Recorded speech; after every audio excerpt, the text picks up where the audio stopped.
Hello, I'm in the garden. I think you could probably notice I haven't put Percy out yet.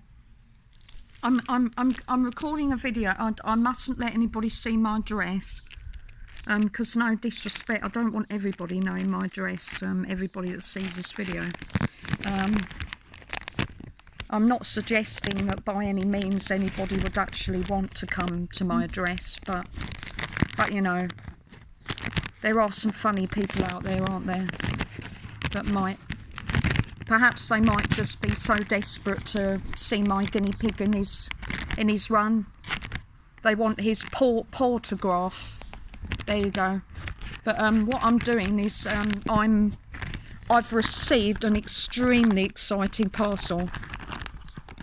An extremely exciting, but so exciting that I've just been talking to myself for the past half an hour to an hour, and I haven't opened it yet. Is that exciting? I'm just cutting out the bit that says my address.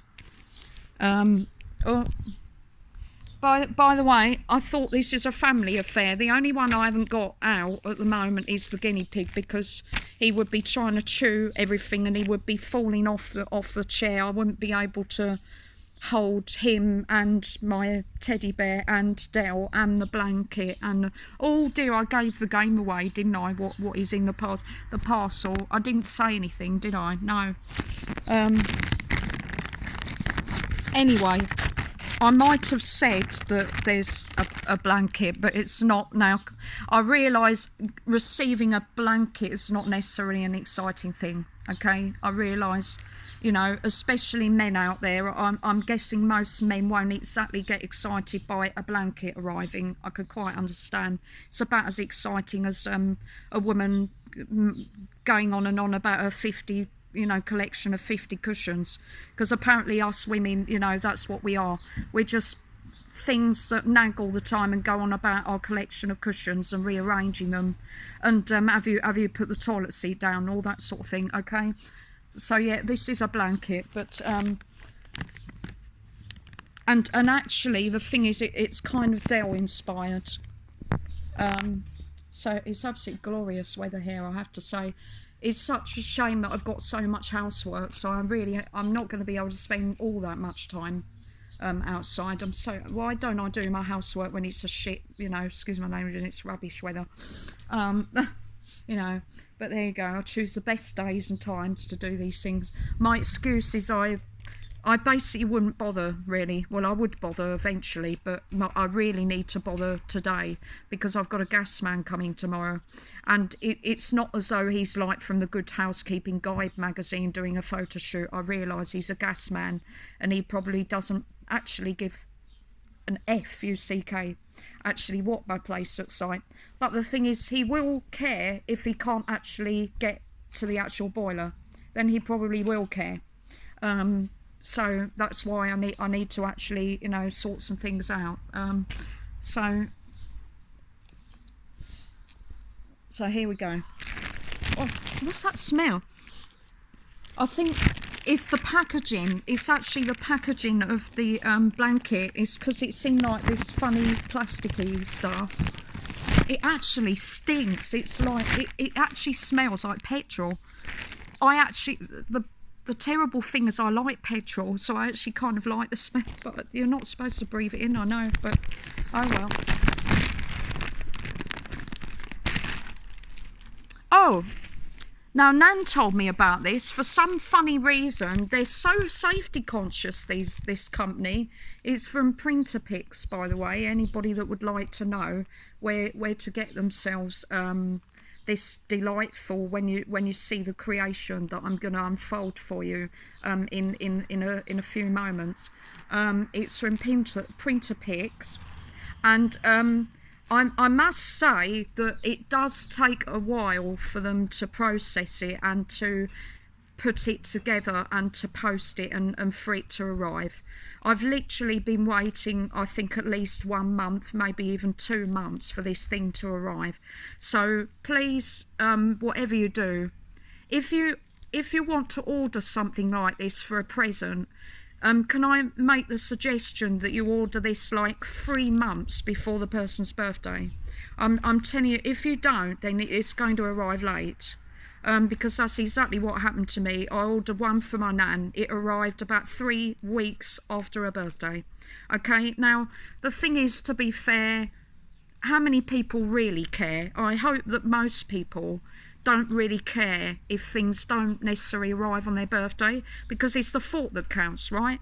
And isn't it nice to feel like the Queen anyway, and feel like you've got a second birthday? So 3 weeks later you get this surprise and you're like, oh, it's like my birthday again. I don't have a problem with that. I mean, I'm not being funny, but if you're born near Christmas like me, well, it can suck, basically.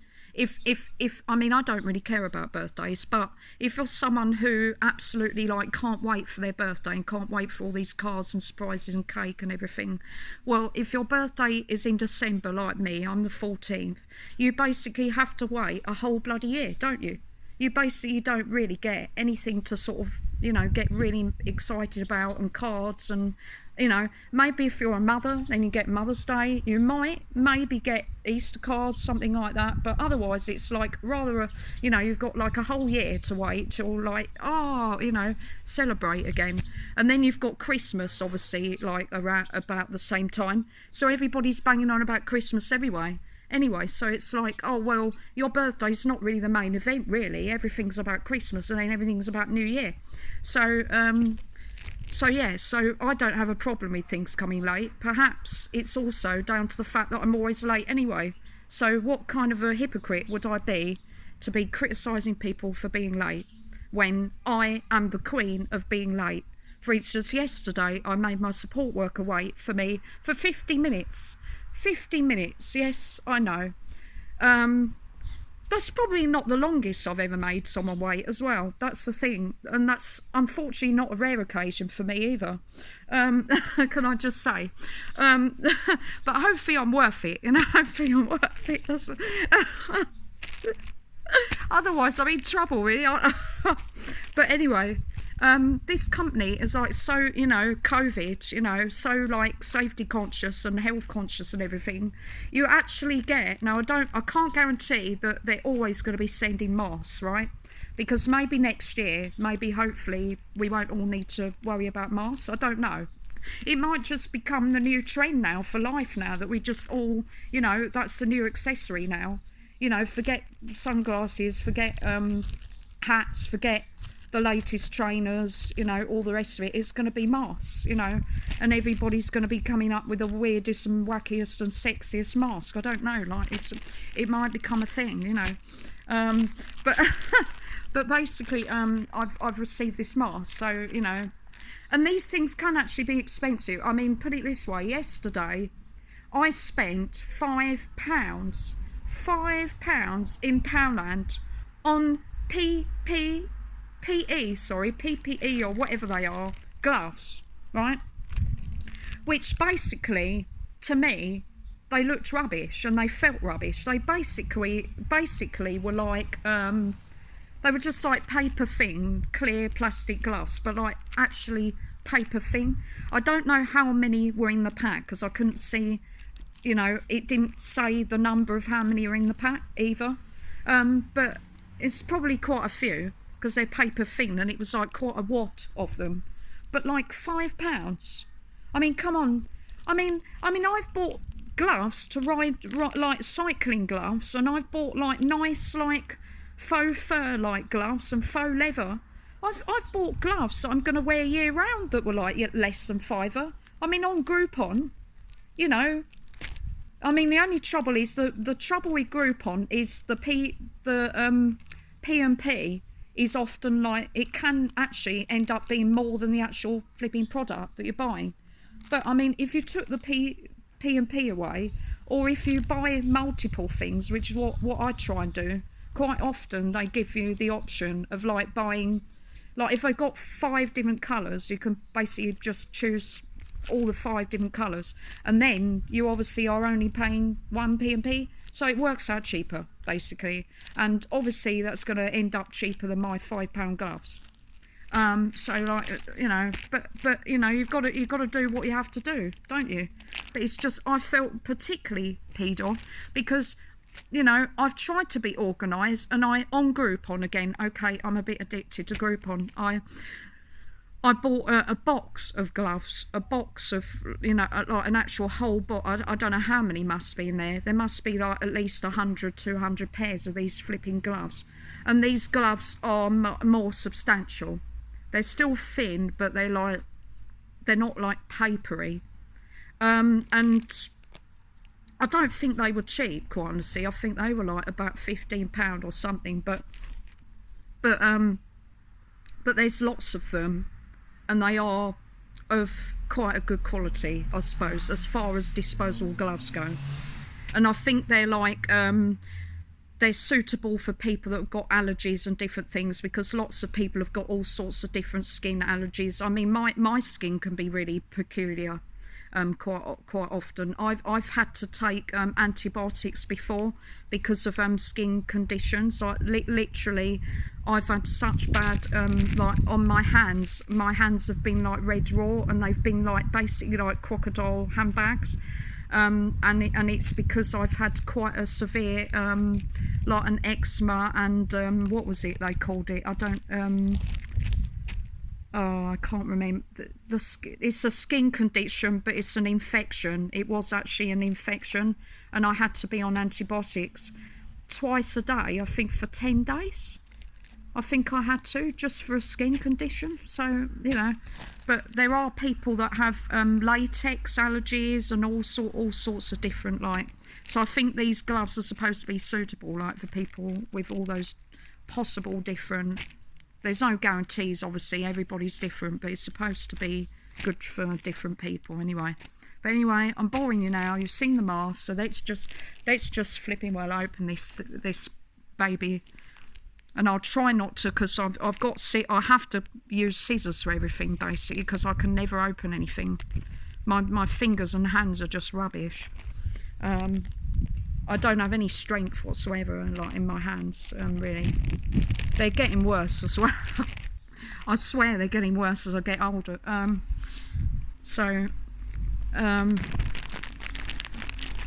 If you don't mind, I'm going to have to put this down a moment, just so it's rather awkward, but I cannot do it with one hand.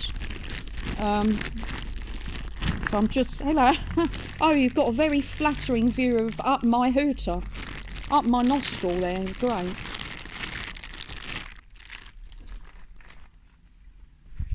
Right, so here we go. Oh, now my nan received hers much earlier than me, because I had a bit of an issue with ordering. It's a long story. You probably don't want to hear all about it now. Shall I turn it up? I can't remember what way I was videoing before. Sorry if I'm probably making you feel drunk and seasick, because the phone's actually going all over. So it's like we're on a boat or something, or we're on a spaceship and we're going upside down or something. I don't. Or on one of those rides that I went on at the what was it? The Hyde Park last year, when I went to the Winter Wonderland. Oh my God, that was an experience. That will be interesting, trying to go on that. I don't know if they're going to open that this year, but I mean, we've obviously got still quite a bit of time, so I'm assuming that they would open it. But is everyone going to have to go on a ride like that wearing a mask? I don't know. Everyone's masks have come off. I'm not being funny, but you know, they need to improve.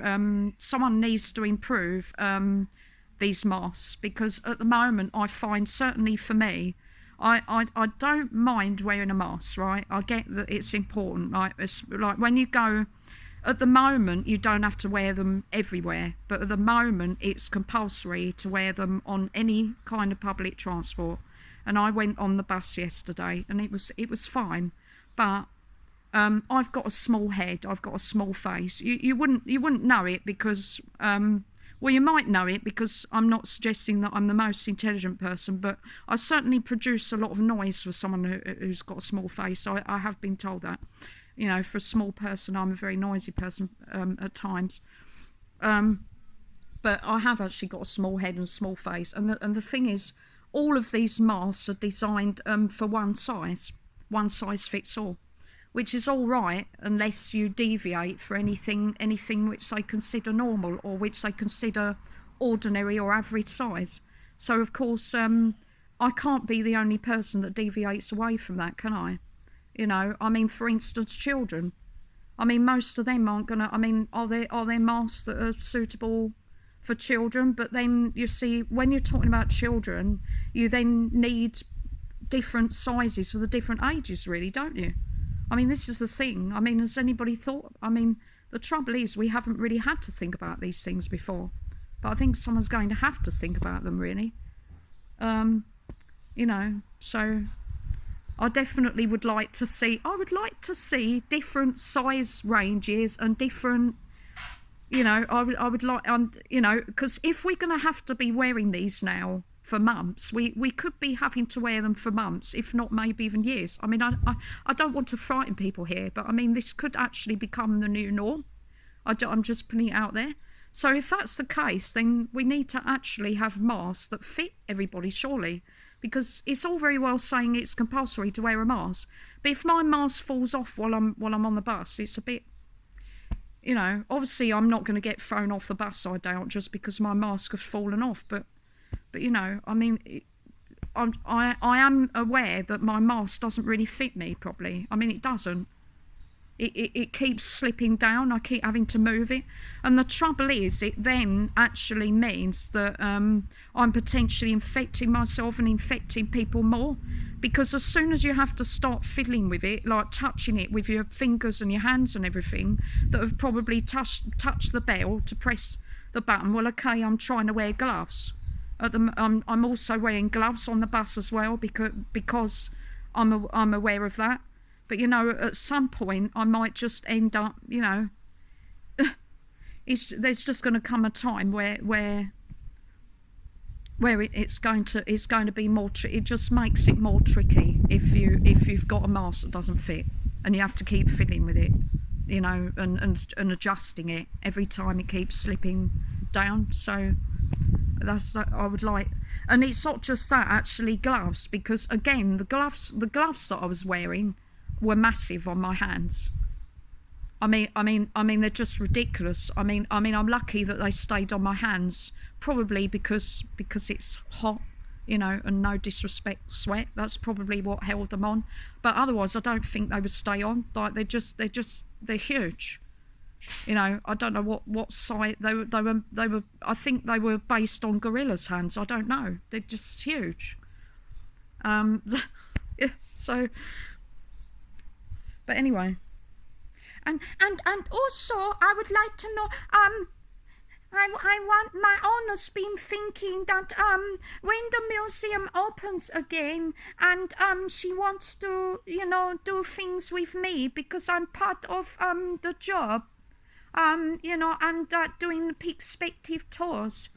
I'm just wondering, what does a pig like me do to be protected? I know that sounds a silly thing, but the thing is, when we work in a museum, usually children and everybody, they touch me all the time, and babies, you know, they put me near their mouth and things like that, you know, and the thing is, there's no way that I could possibly go in the washing machine like every 5 minutes.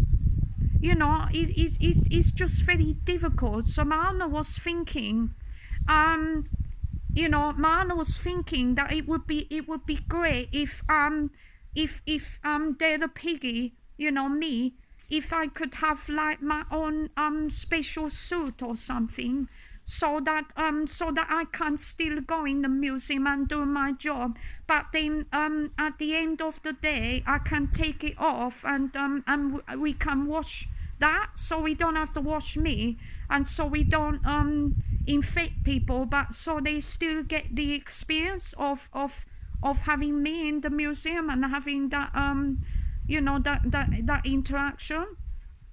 I mean, at first it might be that obviously, you know, we got to keep the 2 meters, and then it might be reduced to 1 meter, you know. So I realise at the moment people won't be touching me. But what do we do when we get to the point where people are allowed to get closer, and maybe they are allowed to start touching me, but there's still risks, and people still have to wear gloves or still have to wear masks, or you know, there's still some concerns about it. Then what do we do? That's what I'm wondering. What do we do in that interim period? You know. Thank you. But anyway, no, people aren't seeing the blanket down. I don't know how I'm supposed to, because I can't.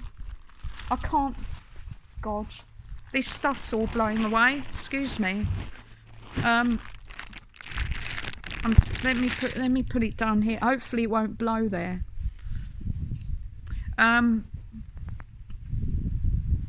It is. Is it? Just hold on a minute. Sorry, I'm trying to stop things blowing away, and I'm trying to get this. I think what I might need to do. The annoying thing, I wish that the thing I don't like is when you turn the video to you and you record. It would be great if you could turn the camera the other way, if you could turn it whilst you're still recording. But at the moment, I don't know if there's any phones that do have that, but this phone doesn't have that. So when I start recording and it's recording me like a selfie video, in the middle of the recording, if I want to turn it round the other way, I have to actually turn the phone round the other way. It won't automatically. The only way I can do that is I have to then stop the video. So then, of course, I've then got two videos. Oh, you know what? I'm being really stupid. This video is going to be so long now, I can't actually send it anymore. Oh, well, never mind. I'll stop it now.